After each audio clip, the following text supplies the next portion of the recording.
नमस्कार.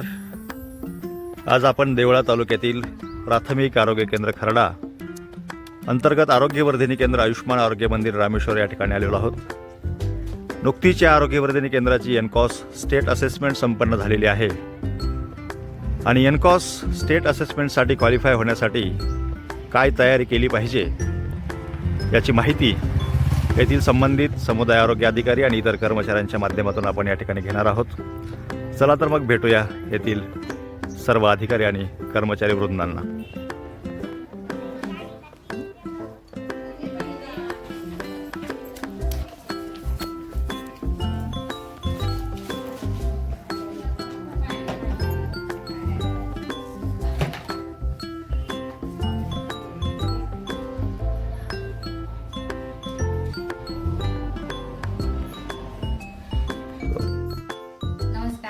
मी डॉक्टर कविता पवार, आरोग्यवर्धिनी केंद्र रामेश्वर, आयुष्मान आरोग्य मंदिर रामेश्वरची समुदाय आरोग्य अधिकारी. नुकतंच आमच्या सेंटरची आरोग्य केंद्राची स्टेट असेसमेंटला निवड झाली होती. तर त्यानंतर ऑक्टोबरमध्ये आमची स्टेट असेसमेंट लागली आणि असेसमेंट पूर्ण झाली आहे. लवकरच आमचं सेंटर स्टेट असेसमेंटमध्ये एनकॉस स्टेट असेसमेंटसाठी क्वालिफाय होणार आहे. तर त्याबद्दलची माहिती आम्ही येथे सांगत आहोत. आमच्या गावाबद्दलची विशेष माहिती म्हणजे की नाशिक देवळा हायवेवरती आमचं गाव आहे रामेश्वर. रामेश्वर सेंटर हे प्राथमिक आरोग्य केंद्र खर्डा अंतर्गत येते, तालुका देवळा, जिल्हा नाशिक. तर आमच्या गावाच्या अंतर्गत 2 गावे येतात, रामेश्वर आणि भावडे. गावाची लोकसंख्या आहे 4177. गावामध्ये 6 अंगणवाड्या आहेत.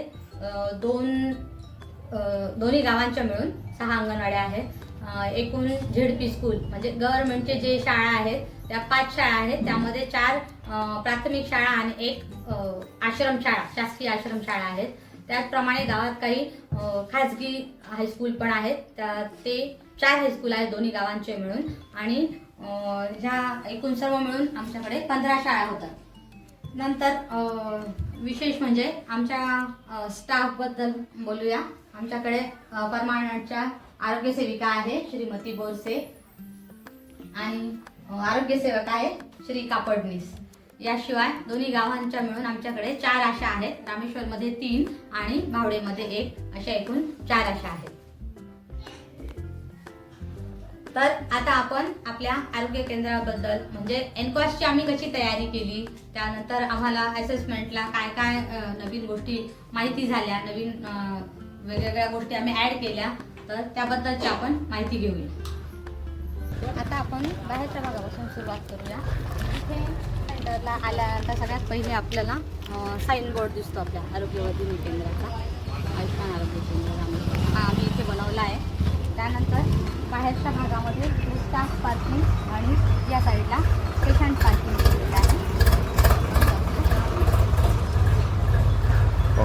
दोन्ही सेपरेट केलेले आहे. हे दोन्ही बाजूला शोभेचे झाडं लावलेले आहेत. मध्ये आल्यानंतर आमचे हे सर्व 6 लोगो सेंटरचे दिसत आहेत. महत्त्वाचं म्हणजे इकडे नाव आहे सेंटरचं आयुष्मान आरोग्य मंदिर, ते स्पष्ट असायला हवं आहे. हा सूचना फलक आहे. हा कंपल्सरी नाही, पण तुम्ही लोकांच्या माहितीसाठी म्हणून आरोग्य केंद्राबाहेर लावू शकता. त्यावर तुम्ही वेळोवेळी सूचना टाकू शकता. नंतर येथे सर्व आपल्या झाडांच्या कुंड्या ठेवलेल्या आहेत. या बाजूला आमचा लक्ष्मीमाते हौद आहे. इथे त्याचा नंबर टाकलेला आहे आणि आता पाणी झाकून ठेवलेलं आहे. हा आपण बाहेरच्या भागाची पूर्ण माहिती करून घेतली. आता बाहेरच्या भागामध्ये अत्यावश्यक मध्ये महत्त्वाची गोष्ट म्हणजे की इथे आरोग्य केंद्राचं नाव स्पष्ट दिसायला हवं. सर्व 6 लोक स्पष्ट असायला हवे. त्याशिवाय ज्या सूचना आहेत त्यामध्ये धूम्रपानास आणि तंबाखू सेवन, मद्यपान या सक्त मनाई आहे याच्या सूचना लावलेल्या आहेत. दुसरं म्हणजे चप्पल बूट येथे काढावे त्याबद्दलची सूचना आणि रुग्ण तपासणीची वेळ हे स्पष्ट शब्दांमध्ये इथे लावणं अपेक्षित आहे. यानंतर मागच्या बाजूला आपलं आयुष गार्डन आहे. मागचा जो परिसर आहे तिथे आम्ही 5-6 प्रकारची झाडं लावली. यामध्ये करंज, कोरफड, चिंच, नंतर आवळा, कढीपत्ता, सीताफळ अशा प्रकारची झाडं मागच्या बाजूला लावलेली आहे. तर आपण आता जी मुख्य एंट्री आहे आपली, एंट्रन्स जो आहे एंट्रन्सला काय काय अपेक्षित आहे त्या गोष्टी बघूया.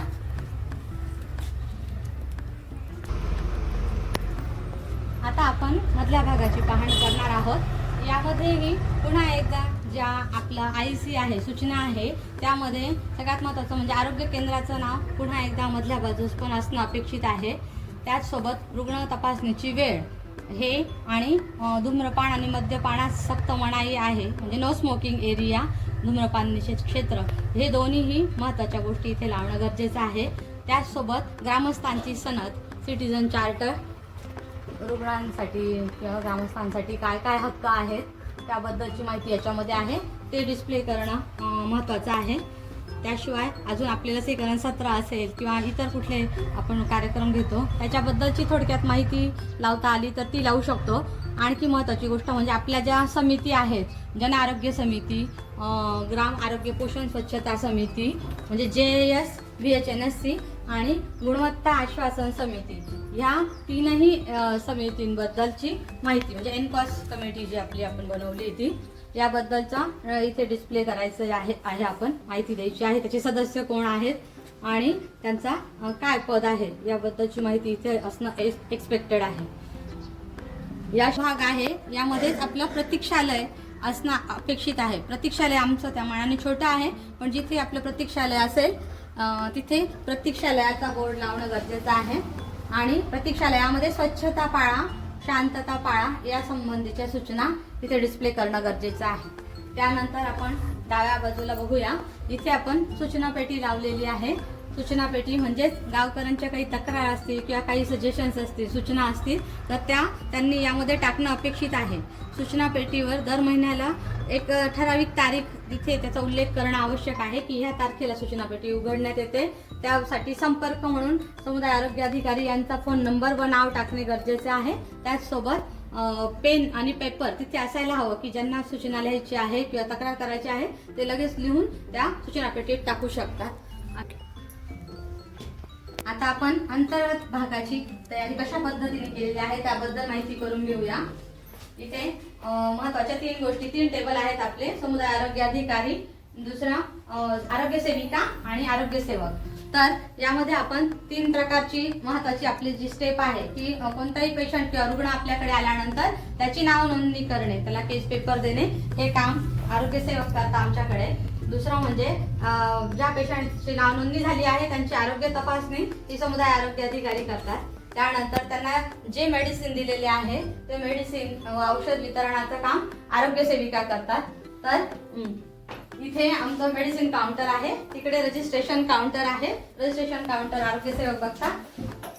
आणि त्यानंतर मेडिसिन दिल्यानंतर रुग्णाला काय काय पुन्हा कधी यायचं किंवा कशा प्रकारे मेडिसिन घ्यायचे किंवा कधी संदर्भ सेवा द्यायची याबद्दलची माहिती आम्ही देतो आणि त्यानंतर मग रुग्ण जातात. तर हे आमचं मेडिसिन काउंटर आहे. इथे आता आम्ही बाकीचे रजिस्टर ठेवले, पण मेडिसिन काउंटरमध्ये महत्वाच्या गोष्टी म्हणजे हे आमचे रोज डेली OPD साठी दिले जाणारे औषधं यामध्ये ठेवलेले आहेत, सर्व जे जे आपल्याला अवेलेबल आहेत PDL वरती. आणि इथे 2 महत्वाच्या गोष्टी ते म्हणजे फेफो आणि लासा. फेफो म्हणजे फर्स्ट एक्सपायरी फर्स्ट आउट, जे लगेच एक्सपायरी होण्याचे ड्रग्स आहेत ते सेपरेट केलेले आहे. लासा म्हणजे लुक अलाइक साऊंड अलाइक, म्हणजे जे सारखे असतात अशा पद्धतीने जे मेडिसिन आहेत त्यांचं नेमिंग करून इथे ठेवलेले आहेत. तर ही एक महत्वाची गोष्ट आहे. इकडे बाजूला फायर एक्सटिंग्विशर आहे, हा क्लिनिक रूम मध्येच असणं एक्सपेक्टेड आहे. तर फायर एक्सटिंग्विशरची IC त्याच्यासोबत जोडलेली आहे. बाकी इथे सर्व आमच्या ज्या सगळ्या नॅशनल प्रोग्रामच्या आणि आपल्या ज्या 13 सेवा आहेत, ह्या ज्या 13 सेवा इथे दिलेल्या आहेत त्या 13 सेवांच्या सगळ्या IC त्याबद्दलची माहिती इथे पूर्ण आरोग्य केंद्रात लावलेली आहे. प्रत्येक सेवा आणि प्रत्येक प्रोग्रामची कमीत कमी एक तरी IC आपलं इथे असणं गरजेचं आहे. याशिवाय आणखी जो इयरली वर्क प्लॅन आहे आणि मासिक आणि वार्षिक वर्क प्लॅन सगळ्या स्टाफचा लावलेला आहे. नंतर आरोग्य दिनदर्शिका लावलेली आहे. याशिवाय महत्त्वाचे जे आपले नंबर आहेत ॲम्ब्युलन्सचे 102, 104, 108, अजून इतर जे नंबर आहे IDSPचे, बाकीच्या योजनांचे, ते सर्व इथे डिस्प्ले केलेलं आहे. नंतर इथे महत्त्वाची गोष्ट म्हणजे मेडिसिन जे आपण स्टॉक केलेले आहे त्याच्यातले काही मेडिसिन आम्ही कबर्डमध्ये ठेवलेले आहे आणि काही मेडिसिन इथे रॅकमध्ये ठेवलेले आहे. जे मेडिसिन अवेलेबल आहे त्यांची पूर्ण लिस्ट इथे लावलेली आहे. ते आम्ही दर महिन्याला अपडेट करत असतो, कोणते मेडिसिन आहेत, कोणते संपलेले आहेत त्याप्रमाणे.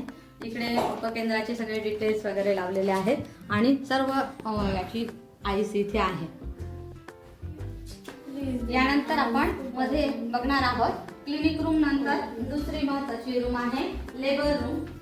लेबर रूम मध्ये हा लेबर टेबल आहे, इथे डिलिव्हरी होतात. याशिवाय हे सर्व ट्रे आहेत. आपले लेबर टेबलचे लेबर रूमचे 7 ट्रे आम्ही तयार केलेले आहेत. सर्व ट्रे इथे ठेवलेले आहेत.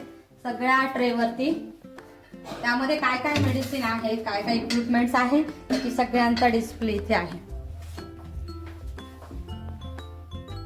यामध्ये PPIUCD, delivery tray, episiotomy tray, PPH tray, emergency tray, baby tray हे सर्व इथे आहे. याशिवाय बेबीचं weighing machine, baby corner, labour रूमसाठी ड्रम रेडी आहे.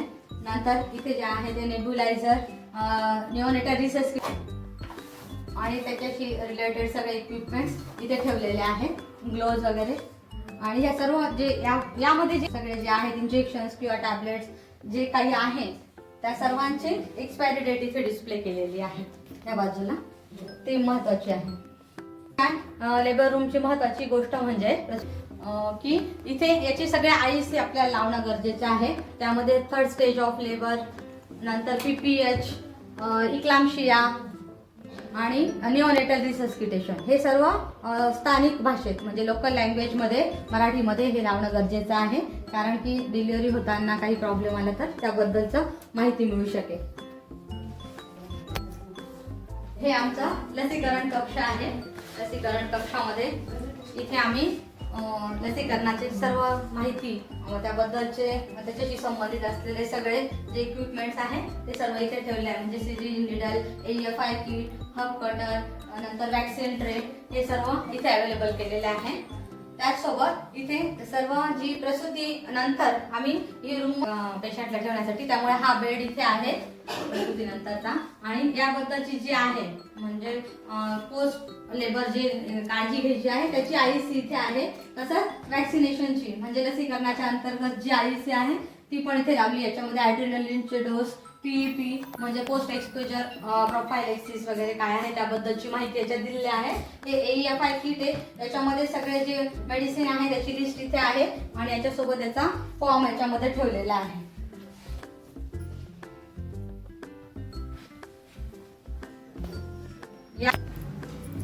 लसीकरणाच्या वेळेसच आम्ही बायोमेडिकल वेस्ट जे आहे त्याचं सेग्रिगेशन करण्यासाठी त्याचे बिन्स वापरतो. ते आम्ही त्याच्यासाठी सेपरेट इथे एरिया केलेला आहे बायोमेडिकल बिन्सचा. यामध्ये ब्लॅक, रेड, येलो, ब्लू आणि व्हाईट कंटेनर इथे ठेवले आहे. याबद्दलची आईसी इथे लावलेली आहे की कशा पद्धतीने आपण ह्या कचऱ्याचं वर्गीकरण करतो आणि विल्हेवाट लावतो ते सर्व माहिती आम्ही इथे दिलेली आहे. आता या कॉर्नर मध्ये आपण लॅबोरेटरी रूम केलेली आहे. आमच्याकडे जागा लिमिटेड असल्यामुळे, कमी असल्यामुळे आम्ही एकाच रूम मध्ये इथे 3-4 वेगवेगळ्या प्रकारच्या रूमची व्यवस्था केली आहे. इथे लॅब रूम आहे. यामध्ये इथे आपल्याकडे आरोग्यवर्धिनी केंद्रात अपेक्षित असलेल्या 15 टेस्टची माहिती इथे दिलेली आहे आणि त्या 40 लावलेली आहे. हे म्हणजे की जे रॅपिड डायग्नोस्टिक किट्स आहे त्यांच्याबद्दलच्या सर्व वर्क इन्स्ट्रक्शन इथे लावलेले आहे, जे की आता आपल्याकडे अवेलेबल आहे. तर आता आमच्याकडे अवेलेबल असलेले इथे सर्व किट्स ठेवलेले आहेत. Urine test, urine pregnancy test, blood sugar test, iodine test, नंतर वॉटर टेस्ट, वॉटर सॅम्पलचे जे आपण टेस्ट घेतो TCLचे ते सर्व इथे ठेवलेले आहे. तसंच स्पुटम कंटेनर हे सर्व इथे अवेलेबल आहे. त्याच्यासोबत याची सर्व आईसी इथे दिलेली आहे. त्याचसोबत आणखी काही आम्ही जे किट्स तयार केलेले आहे सेंटरचे ते सर्व इथे ठेवलेले आहे. यामध्ये ORT कॉर्नर आहे, त्याच्या खाली आहे एपिडेमिक किट, त्याच्या खाली आहे किट, त्याच्या खाली आहे गृहभेटीचे म्हणजे होम व्हिजिट किट आणि खाली आहे फॅमिली प्लॅनिंग किट. याशिवाय आमच्याकडे आणखी असलेले दुसरे म्हणजे AFI किट आणि आशांसाठी प्रत्येक आशा किट आम्ही सर्वांसाठी अवेलेबल केलेले आहेत. यासोबत इथे जवळच आम्ही ड्रेसिंगसाठी कॉर्नर केलेला आहे. त्यामध्ये सगळं ड्रेसिंग मटेरियल, ड्रेसिंगसाठी स्टराईड केलेला पॅड्सचा ड्रम आणि ह्या सर्वांसोबतच इथे आम्ही ऑक्सिजन कॉन्सन्ट्रेटर हे सर्व ह्या जागेत ऑक्युपाय केलेलं आहे. इकडे ह्या मागच्या भागात आमच्याकडे इथे आम्ही स्टोअर रूम केलेले आहे. त्यामध्ये हे मोठं कबड आणि ही एक रॅक आहे. रॅकवर हे सर्व मागचे जे रेकॉर्ड आहे 30 वर्षांपर्यंतचे सगळे रेकॉर्ड आम्ही नोंदणी करून ठेवलेले आहे. हे 5 वर्षाचे, 10 वर्षाचे, 10 ते 20 वर्षाचे आणि 30 वर्षापेक्षा जुने असे सगळे रेकॉर्ड कोड करून ठेवलेले आहे. नंतर हे कबड आहे. यामध्ये आमचे सर्व जे कर्मचारी आहेत त्या प्रत्येकाला वेगवेगळ्या कप्प्यांमध्ये त्यांचे इंडिकेटरशी कन्सर्न, त्यांचं दप्तर, त्यांचं रेकॉर्ड, फाईल्स वगैरे या पूर्ण कपाटात ठेवलेले आहे. तसंच काही औषधांचा जो साठा शिल्लक आहे तर तोही आम्ही इथे ठेवलेला आहे. याच रूममध्ये आणखी दुसरी महत्त्वाची गोष्ट म्हणजे इथे आमचं ऑटोक्लेव्ह मशीन असतं. जसे आमच्या आरोग्य सेविका ते ऑपरेट करतात. तर दर आठवड्याला आणि प्लस जेव्हा डिलिव्हरी असेल त्यावेळेस ड्रम लावण्यासाठी त्याचा उपयोग केला जातो. त्याचसोबत इकडे आमचं डेडिकेटेड एरिया प्रसाधन गृह आहे. हे शेवटचं प्रसाधन गृहाचं हे टॉयलेट आहे. ते उघडून दाखवा सर.